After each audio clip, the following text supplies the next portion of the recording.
Verizon expanding high-speed FiOS to Rhode Island. Well, I think they may already be there in Rhode Island. They just may be expanding within the state. Okay, so Verizon is focused on delivering high-speed internet service and the major economic benefits that it could provide, especially in underserved areas. This, according to Paul Sullivan, who's the VP in the New England Wireline Network Operations for Verizon. He said, our commitment to Rhode Island continues as we expand access to our 100% fiber FiOS internet service to power how residents work, live, and play. 3,000 underserved addresses in Jamestown and Westerly are getting the FiOS treatment. And I think the way that they were able to achieve this was through a Commerce Corporation initiative, where Verizon is probably building it with, in terms of access to infrastructure, the aerials, the poles, and, Rhode Island's not a big state, but a company like Verizon is big enough to where they could cover most of the state, and especially the sizable cities that they have in Rhode Island. The expansion includes $3.6 million in funding as part of the American Rescue Plan Act, or ARPA.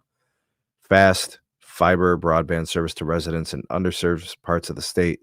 More than 54 miles of fiber will be deployed in connection with the build, longer than the distance from the northernmost to the southernmost tip of the state. Okay, so it says here that by the end of 26, existing postpaid mobile customers with Verizon, and this excludes prepaid, business, and data-only plans, it says you add and maintain a FiOS 300 plan, it's gonna get you a discount. Okay, so that's a billing promotion, right? Like you're signing up for the two services. So get at least the 300 meg plan, $35 per month with auto pay. It says some FiOS locations within Rhode Island will have access to 2 gig plans, and that's going to come in at $85 per month with auto pay. I'm not sure about the term on those things, guys, how long they'll have it, and stuff like that. But I mean, hell, 1.5 gigs to 2.3 gigs could be expected. That's pretty fast stuff. That's pretty awesome.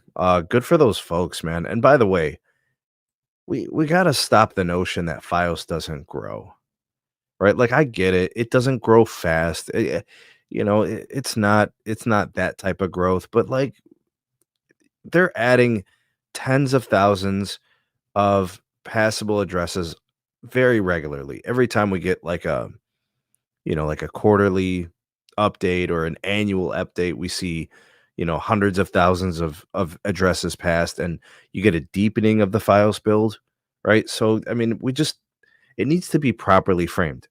Verizon FiOS does grow. It just may not grow as fast as some people want it to or expect it to. All right, B, jump in.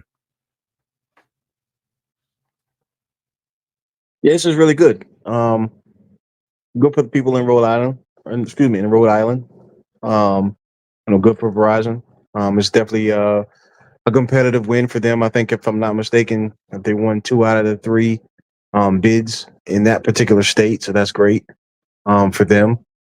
Because FiOS is a pretty competitive product. I think people have to consider and keep in mind that the most populated area in the country is the Northeast, and so because of that, there is almost a saturation of providers that are in the Northeast, and that's not going to slow down most likely. So, if you don't see, the type of numbers that you'll see from other carriers, from a passable addresses standpoint yet,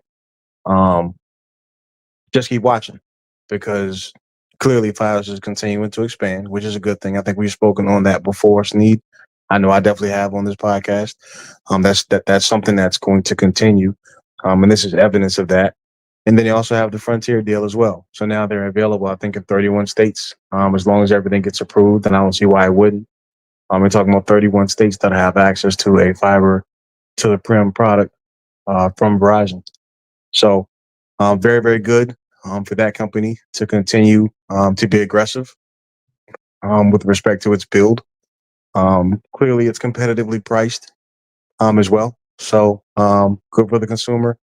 Good for that company, and good for for the country overall. Another provider that's reputable, that's going to be improving and enhancing access to fiber product. So it's good.